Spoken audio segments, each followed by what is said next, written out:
Hello, good morning, everyone. My name is Ron Velasco from International Trade Council. Thank you for attending today's educational session. Before we start, I just want to have a quick audio check and housekeeping. If you can hear me, please type in yes on the chat box, and you can also see the PowerPoint presentation. So anyone from the audience, if you can hear me, please type in yes on the chat box.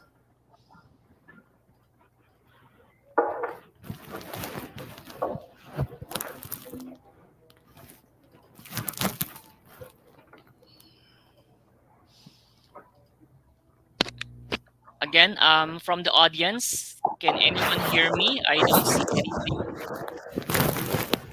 Andres, I'm sorry to interrupt, but there's a lot of background noise on your end. I'm not sure if you can. Okay, thank you guys for confirming that you can hear the audio. I'm sorry, Andres. I'm not sure what's the background noise that we can hear. I, I don't have much background noise, a bit in my outside my office, but is it very Yes, but strong? Very a lot of noise? it, it's okay now. So Okay. thank you for confirming the audio and that you can see the PowerPoint presentation. So our speaker for today is Andres Friedman, CEO of Solfium, and our topic is decarbonizing value chains and impact of new international regulatory framework. In this webinar, we will learn the current energy landscape and the challenges in transitioning toward the net zero energy mix, regulatory frameworks advancement, gain expertise in the continuous evolution of regulatory frameworks governing emissions, measurement, and reporting for corporation. New requirements for companies develop a deep understanding of emerging emissions and reporting mandates, enabling proactive incorporation of compliance measures into corporate governance structures. Decarbonization model for value chains discover a model for decarbonizing their value chain to reduce scope 2 and 3 electricity rated emissions, thereby achieving their sustainable and or net zero objectives. Now, let's hear directly from our esteemed speaker who will delve deeper into the topic. Please join me in welcoming Andres Friedman. Go ahead. Hello, everyone. Good afternoon. Should I start, Ron? Yes, please. Okay, great. Well, it's a pleasure to be with you all today. Good morning, good afternoon, or good evening, depending on where you're joining from. This is a very important topic that sits at the crossroads of global trade, of sustainability, on different government agendas at different levels. And so today we're going to be speaking, as Ron was saying, about different aspects of decarbonization strategies, the impact on new regulatory frameworks. We're going to be talking a bit about Europe, about North America, and other countries that are following. And I'll be giving a few examples of how this sort of applies to companies. So give me 1 second. Let me change chargers here. Perfect. I will start very briefly with a 1 minute video. I hope you can all hear it, but otherwise it's 1 minute. If you are not able to hear the sound, we will go through the 1 minute video, and then I will get started with the first subtopic. Your screen is not sharing. You're not seeing my screen? Nope. Okay, I must have lost the connection. Give me a second. Apologies for that.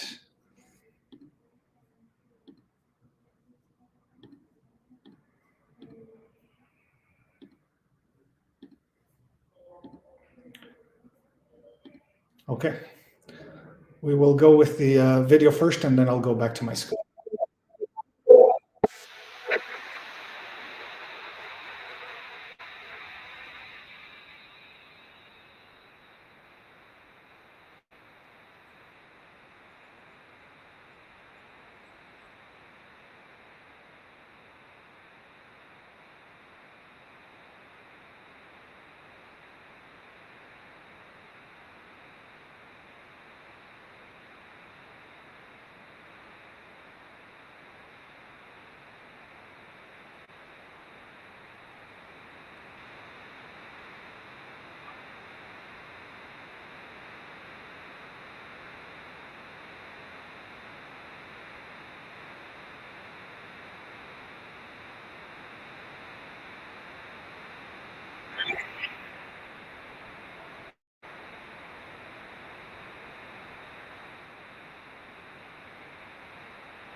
Great.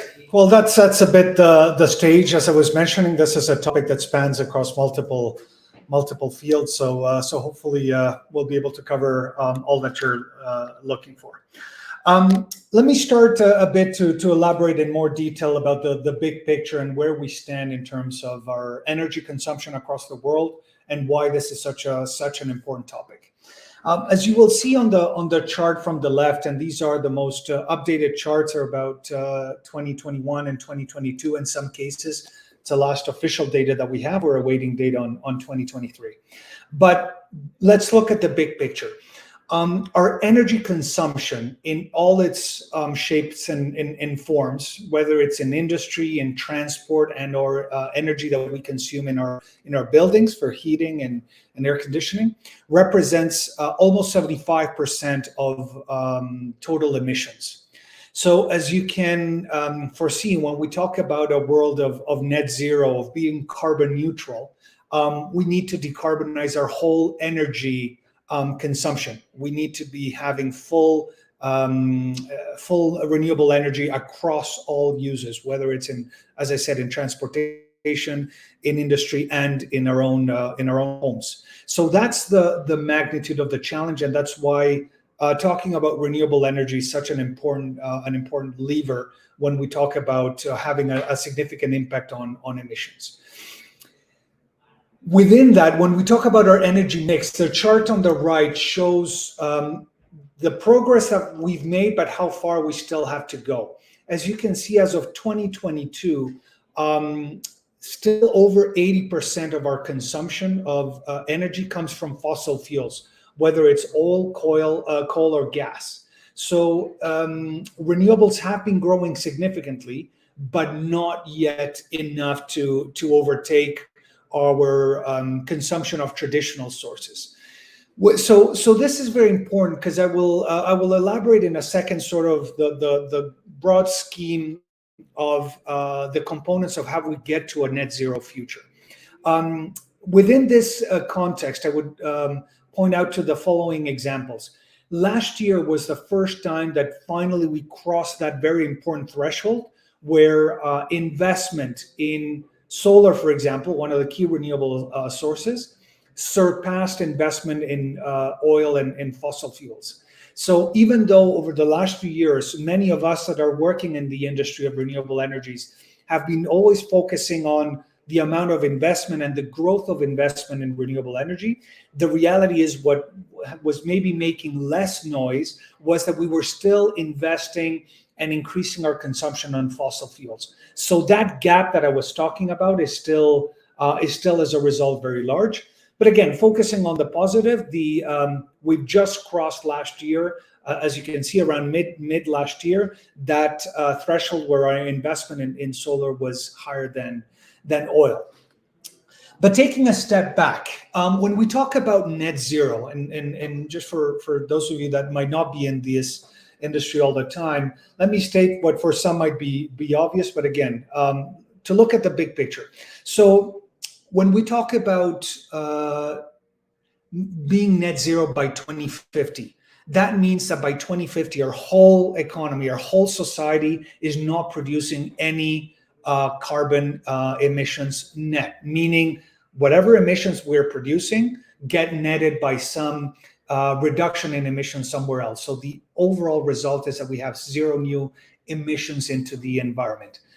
That is what experts believe is needed to mitigate climate change and to protect the overall activities that we're doing so that global warming does not go beyond 1.5 degrees. So that's very important. That's what experts believe is needed in order to avoid the most dramatic scenarios of ecosystems being destroyed, et cetera, et cetera. So it all starts from there. To make sure we don't go above 1.50 degrees overall average global warming, we need to be net zero by 2050. That means that our emissions need to reach a peak by 2030, and from there on, decline all the way to net zero or to zero new emissions by 2050.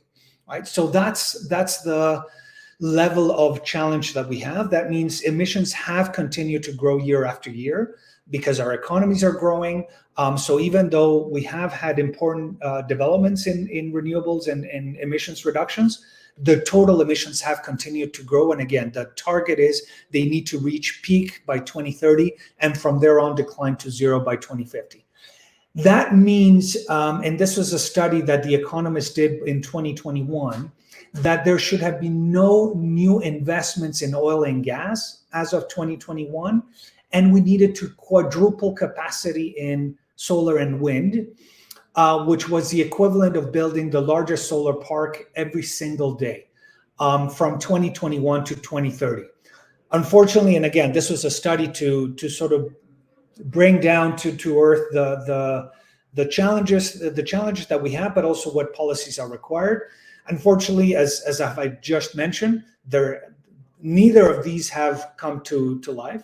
We have continued to have investments in oil and gas, and as I was just saying, solar just surpassed it, but there's still new investments in oil and gas. So our oil and gas production and consumption continues to increase.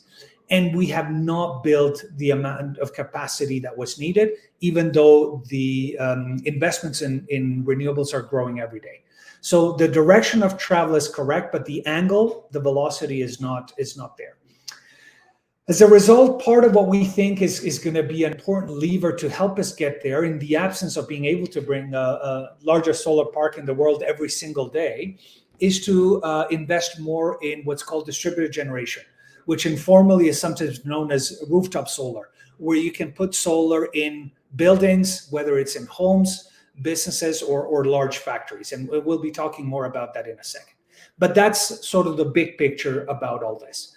Ron mentioned it a bit in the intro and the title. For those of you who are not aware, I'll spend 20 seconds talking about the greenhouse gas protocol, because that's the nomenclature that we use in the industry when we talk about emissions and emissions reductions. Any company is basically the emissions of a company are classified in three. The direct emissions of a company's production activities, those are called Scope 1. Scope 2 emissions are also produced by the company's activities, but they are considered indirect and they come from electricity consumption.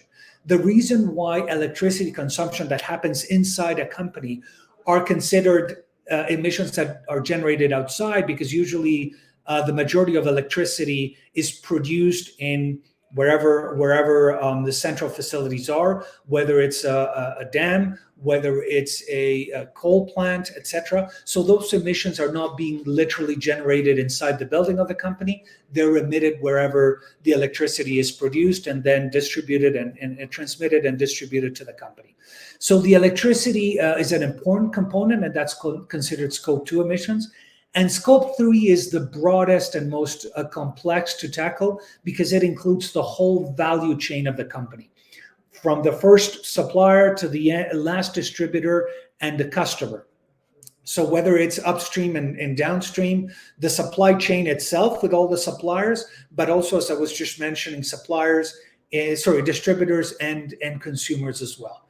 And also employee-related activities that happen outside of the company that are not captured in Scope 1. So it's very, very broad, and that's a big challenge for companies, as we'll talk in a second. To continue again, sort of the big picture on regulatory framework, and I should have mentioned this. This presentation is divided almost in roughly in three parts. I will be speaking now a bit more about regulatory frameworks and international sort of government and supranational government initiatives, as I mentioned, in Europe, in the US, and a couple of other examples. Then I'll speak about companies and how companies are tackling this. And then at the end, I'll talk a bit about some case studies of what we are doing with some companies as well. From the beginning, in terms of international reporting standards, there's a standard that was developed by the International Financial Reporting Standard in order to bring the same level of credibility. Just like companies align on financial reporting, sustainability related reporting was deemed to be as important. So this was created, as you can see here, in COP26, so 3 years ago. And it's created a standard that has now been adopted by many countries. As you can see here, the most important aspect is that it requires companies to report on Scope 1, Scope 2, and Scope 3 emissions, as we were just discussing. So it creates that standard that companies need to start monitoring across the value chain and assessing and disclosing climate-related risks and opportunities. Europe then took this initiative and made it its own as well with the Corporate Sustainability Reporting Directive. So that was aligned. This was implemented in 2023, and it basically created the standard for Europe, which again is very much aligned to the IFSB. Basically, companies need to be reporting, and there's a threshold on size. Very small companies are exempt, but 75% of the European Union, basically GDP or companies, are now using this and starting to require to report CO2 emissions across the same standard, basically, which looking at the whole value chain. And this is now mandated to be part of company reports. This kicks in different phases depending on size of the company, as we will see in a second, because this was then passed into law. And it started from now this year, going all the way to 2026, according to the size of the company and number of employees. As mentioned, this was passed by the European Union, and it establishes in more detail how that directive is going to be applied. It's now a law, so it's mandatory. And again, companies, depending on their size, from 500 employees and above and 150 million revenue, they need to be reporting as of this year. And as you go down, that gets pushed out into next year and the year after. And foreign companies doing business in the EU with a similar percentage of numbers need to be adhering to this as well. So it's not just about European Union-based companies, it's companies exporting into Europe or companies that are part of the value chain of Europe. So any European company that has a foreign subsidiary and that foreign subsidiary has local suppliers, well, they get pulled in because, as I was mentioning earlier, this includes Scope 1, Scope 2, and Scope 3, so it includes a whole value chain of the company. So it's really trickles down, if you will, in companies that might be very far from the European Union. Won't go into detail on sanctions. Obviously, if it's a foreign company, you can't sell in the EU if you don't meet these requirements. If you were found not to be adhering to the protocol, there's fines as well, and obviously you are barred from participating in public procurement. The next level, and this is even more recent, a few months later, the European Union established mechanism that's called a carbon border adjustment mechanism. It's basically duties that apply to companies exporting into Europe that don't that are basically based on jurisdictions that do not have a similar kind of regulatory framework.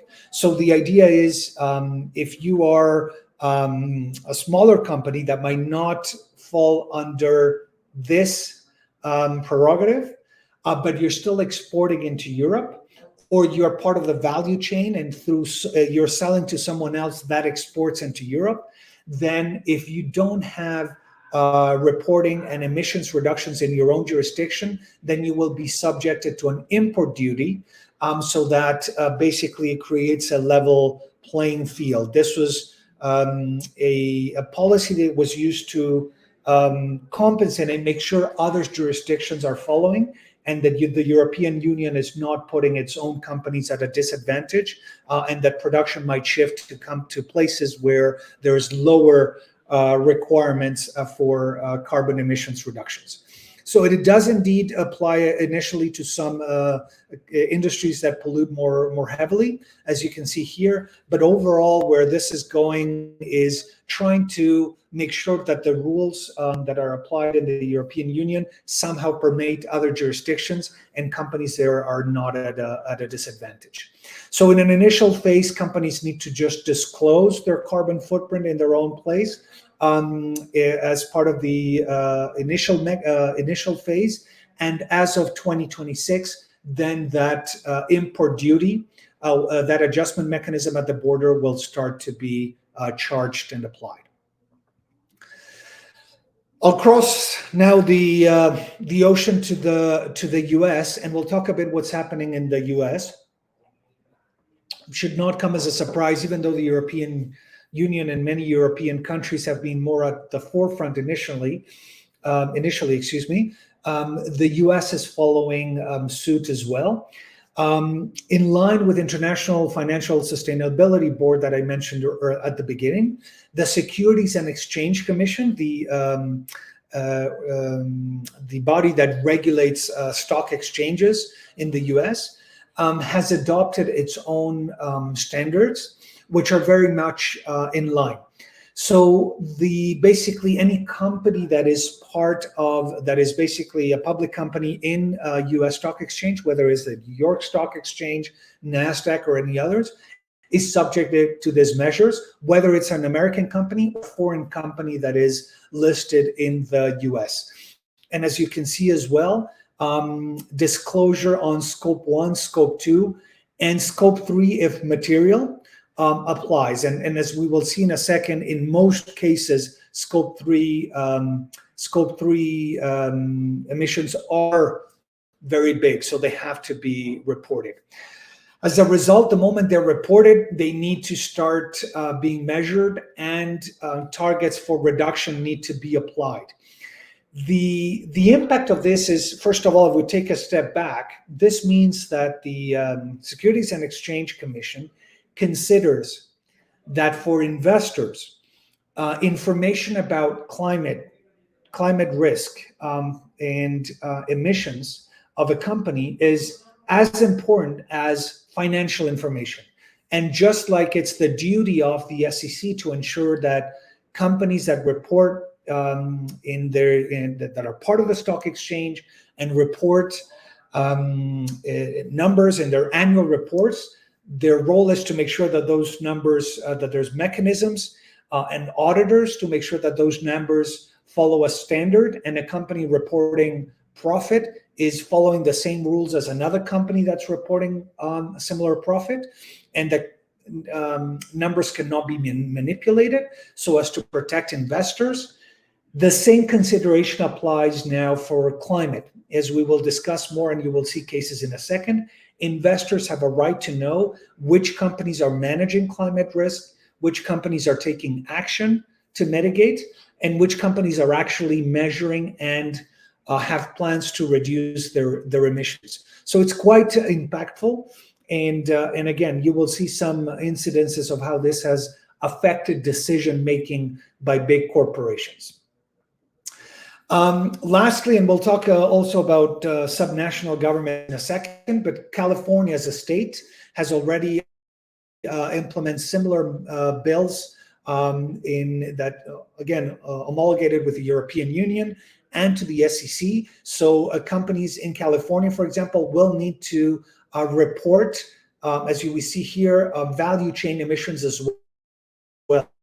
So this applies even for companies that are private companies and are not part of the stock exchange. So this is a state government taking initiative as well to ensure that companies are managing this aspect very, very closely. I'll give another example that is a bit closer to us, because at Solfium we operate in Mexico.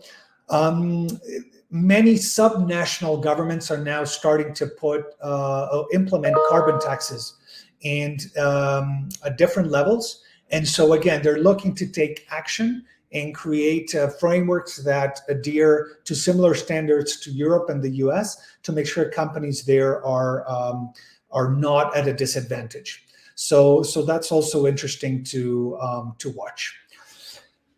So this was the first section. I don't know if there are any questions so far that we should dive into. Otherwise, I'll go into the second section and talk a bit more about some initiatives that companies are applying. There is no question so far, so we can move forward. Perfect. Big picture, and I'll give some examples. But we talked a bit about at the beginning about net zero and where that comes from, why those targets. and what governments are doing about it. Now we're going to see sort of the bottom up, what companies are doing. And I wanted to show some examples of some leading companies across sectors, industrial, consumer goods, energy, and automotive, about their commitments to net zero. Some, as you will see, committing to be net zero by 2050, which as we've heard at the beginning, that is the target that governments have set up. Other companies sort of breaking that down and starting to put different targets across different scopes. So scope 1 and scope 2 emissions faster, and scope 3 emissions later, etc. So companies are basically making those commitments and looking for solutions. That's the first thing we're going to be talking about now. A couple of other examples with more explicit targets on their value chain. Amazon, again, taking a lot of leadership there and requiring their suppliers to report emissions and set goals to reduce emissions and help the company become net zero. So again, any Amazon supplier is now under the responsibility to adhere to these new initiatives. Pepsi as well, PepsiCo Worldwide Corporate. They've been launched a program as of 2022 to basically deploy renewable energy across their whole value chain. And that's very important because, as we said from the beginning, 75% or 73%, if we want to be a bit more precise, of our emissions come from energy. So we cannot have a net zero future if we don't have renewable energy across our whole value chain. So companies are recognizing that you need renewable energy in your whole value chain. Now, the challenge, and quote here a couple of studies, is that it's one thing to have a target, it's one thing to realize that you need to do it, but to have a roadmap to get there is sort of the next challenge. And the first study is from McKinsey, which is recognized that now companies have made that commitment. They feel they have no choice. It would be very hard to say, well, we know we as a society, we need to get to net zero by 2050, but me as a company, I'm not going to do that. So it's very hard. Companies are under pressure to make those commitments, but they don't yet have the solutions and the systems to get there. That's why it says that demand for those solutions outstrips supply. The other study, that was from McKinsey, the study from Deloitte shows that for most companies, scope 3 emissions represent a biggest source of emissions. So think of any big company, and it will give you, just so that you can get a sense of magnitude, I will give you an example of, let's say, PepsiCo or Coca-Cola in Mexico, which again is a market that we know quite well at Solfium. The company might have many manufacturing plants, but their value chain is composed of thousands of suppliers. Within their downstream value chain, their distribution channel, they have convenience stores. There's 1.2 million convenience stores in Mexico. There's hundreds of thousands of restaurants, which is another distribution channel for the soft drinks manufacturer to get to the end consumer. And then there's obviously the big chains as well of supermarkets. So if you think of the value chain, they might have about 20 manufacturing plants, but if you look at the value chain, we are in the upwards of 2 million players, some big, some small, right? So no wonder scope 3, that value chain represents the biggest source of emissions. On average, it can be about 80% of the emissions of a company can be scope 3. I've seen cases where it goes up to 95%. So it's really the biggest source of emission for the company. As we were saying, the challenge for companies is the fragmentation of the value chain. You have thousands or hundreds of thousands or upwards of 1 million of two, as we were saying, individual players in that value chain. Now, a question that sometimes I get asked is where do employees fit in? Historically, employee-related activities that contributed to company emissions was basically the commute of the employee. And again, not all companies were reporting it. These are all relatively new protocols and directives and standards. But in theory, a company and eventually whoever hasn't been doing it so far will have to start doing it. The commute of the employee from their home to the business was an employee-related activity that generated Scope 3 emissions, because the employee is, whether it's they're taking their car or a bus or a train, they're generating emissions for the company. Yeah. Now, obviously, the other element was business travel. So when an employee is traveling on a plane, again, or a train or whatever, they're generating emissions for the company. They're traveling for the company. Now, more and more, we've seen companies with employees that are working either most of their time from home or hybrid, and as a result, are consuming energy at home for the company. And we've seen different levels of adherence and rigor in reporting those, but many of our customers recognize they have to report a portion, a pro rata of the electricity consumption of the employee at home that works remotely, as part of company emissions. So employees become a key part as well of this strategy for companies. Now, again, just to give a snapshot, I mean, big companies are moving in direction. Service providers are following. So here you see a couple of examples. The Boston Consulting Group, together with McKinsey, top 2 largest management consulting companies in the world, are now starting to support companies in emissions reporting, and they join with SAP, again, the largest, if I'm not mistaken, ERP company, which manages a lot of data right in their systems, and they're launching ways to help companies track all that activity and all those emissions across the value chain. As we were talking earlier, employee engagement, employee activities become a key part. And now sustainability and emissions is not just part of a sustainability department or supply chain department when they deal with suppliers. Now, human resources gets involved. So it's really permeating the whole company. And that's what needs to happen. We talked earlier, and I mentioned earlier, the impact on decision making that these regulatory frameworks and these company strategies start making. Here we see that about half, or over half, of deals of mergers and acquisitions were canceled on ESG findings. ESG, as you know, it's not just about the environment. There's social and governance considerations as well. I don't have the breakdown, but we definitely know anecdotally that some companies have found other companies do not have the right standards on these issues and on environmental disclosures, and as a result, that's become an important considerations for companies when they're looking at targets. Same for procurement executives. So as a former procurement executive myself in my previous life, I can confirm that a few years ago, this was definitely nowhere near the top considerations when we were choosing suppliers.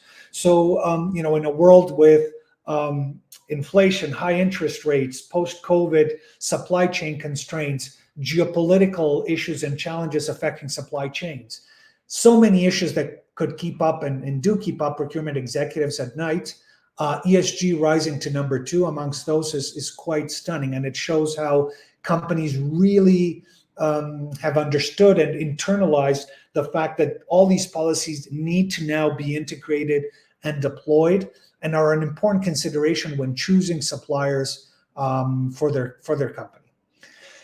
So that concludes part 2. I wanted to give you some sort of overview of how companies think about this, how they develop their objectives, how these policies and government policies have trickled down now, as we were saying earlier, in how they choose suppliers, how they develop their value chain, HR and employee-related activities, et cetera, et cetera.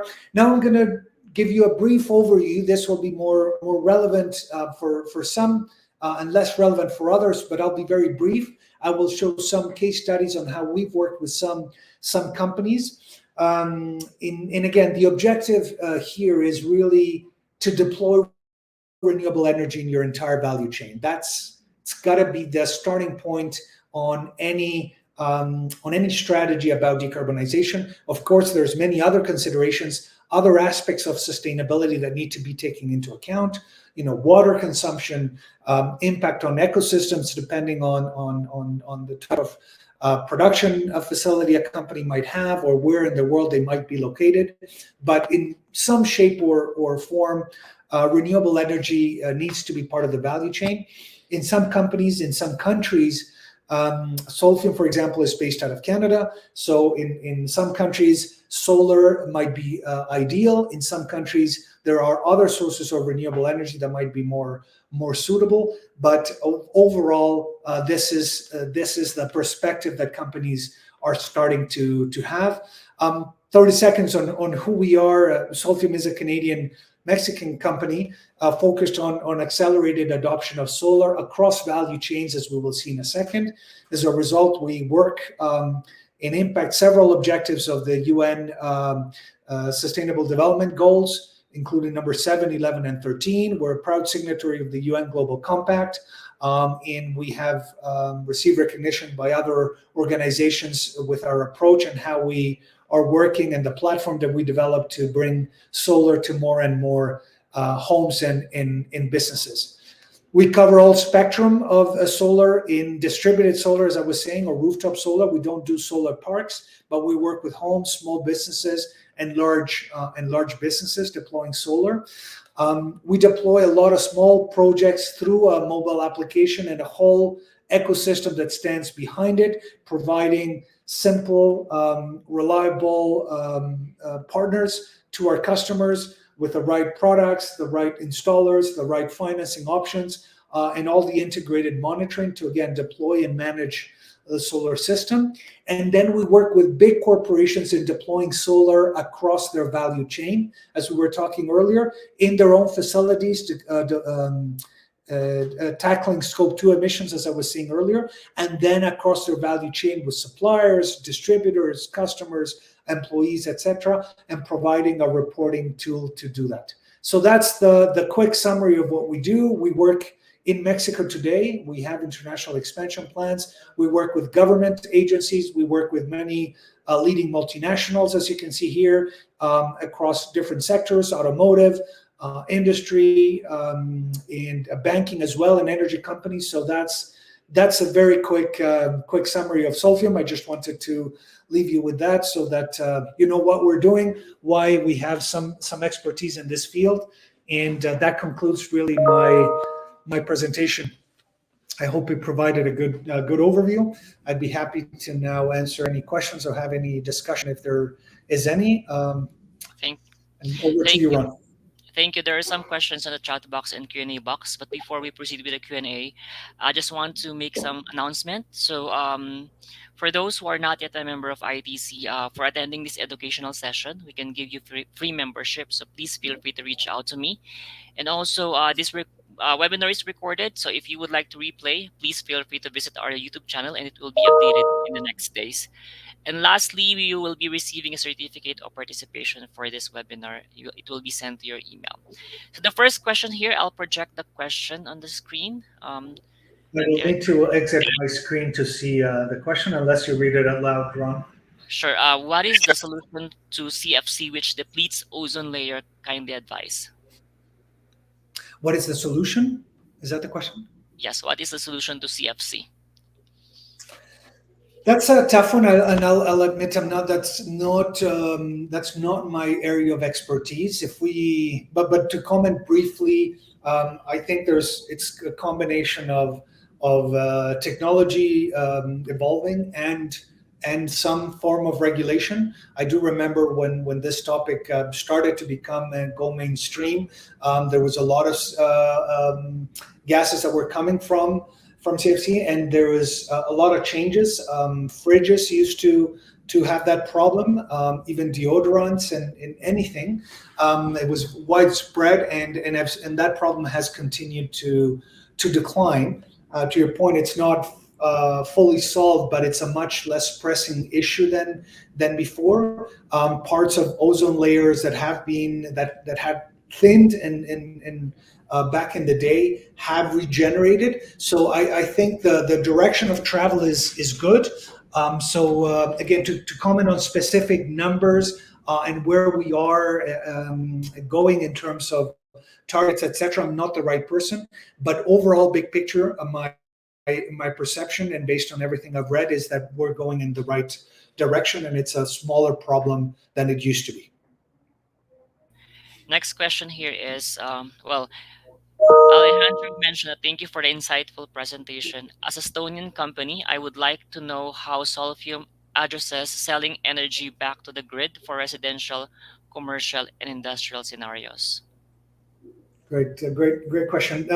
That really changes country by country.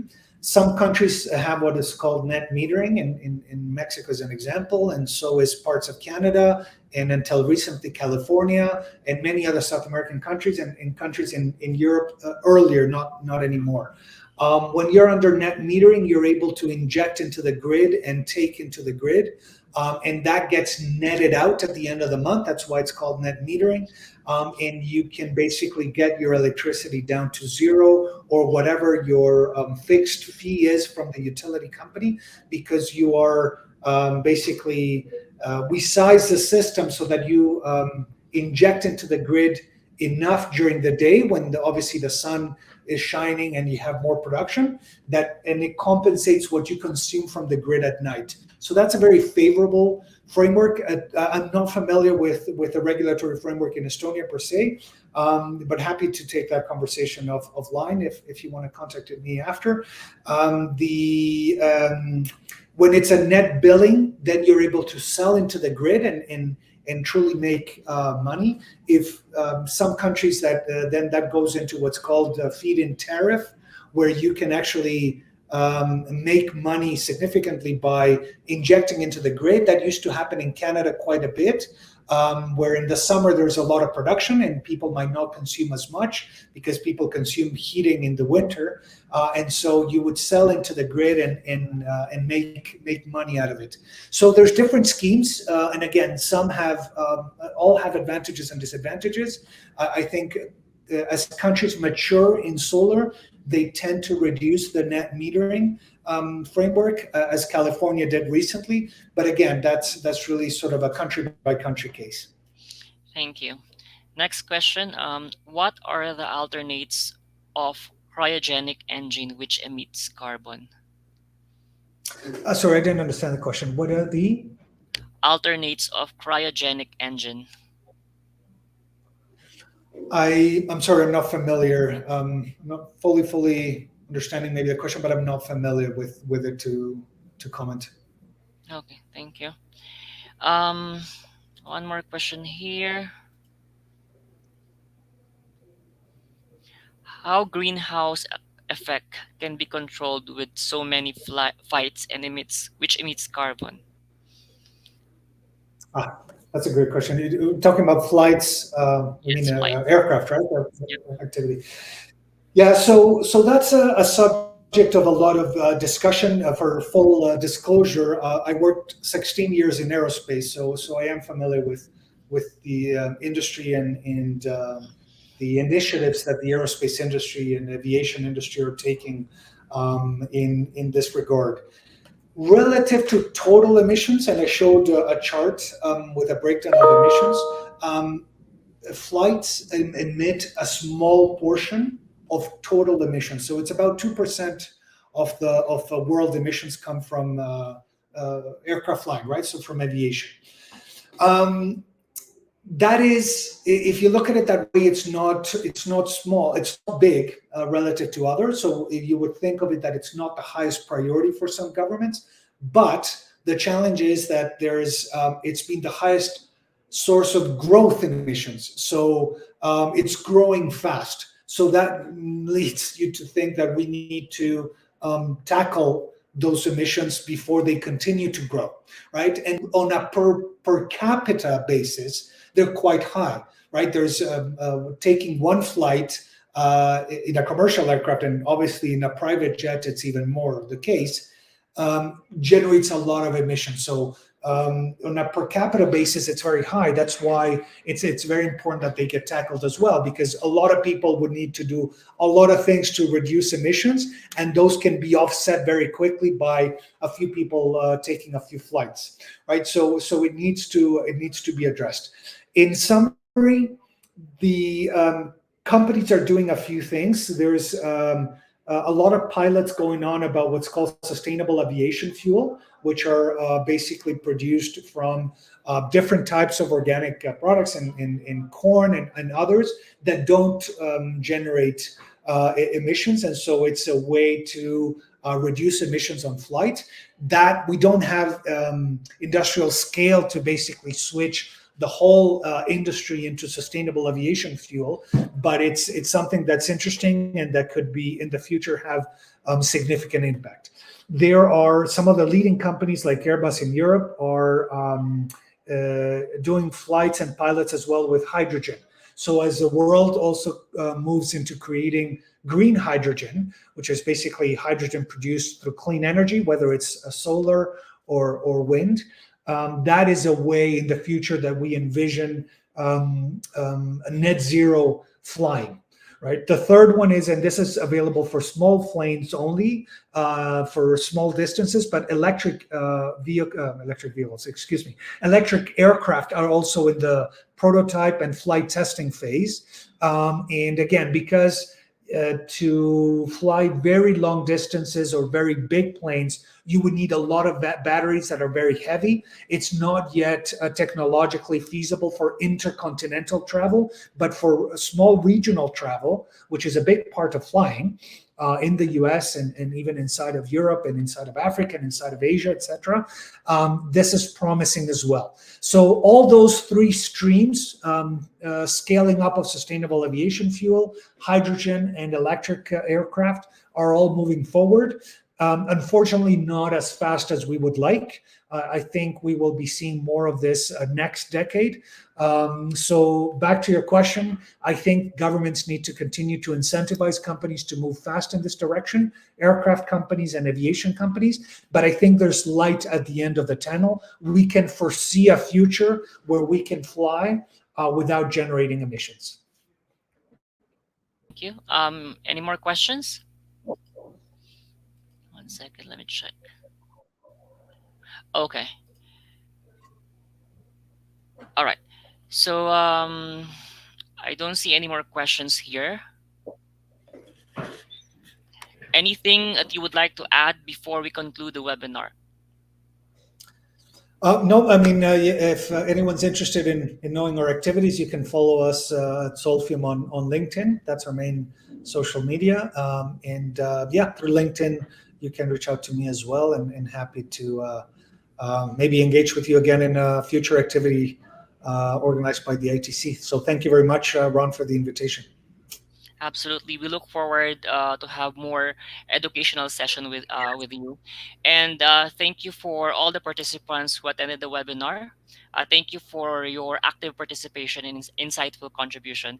We hope today's webinar has been informative and valuable to everyone. Please feel free to reach out if you have any further questions or require additional assistance. Wishing you all continued success and growth in your endeavors. Have a great day, everyone.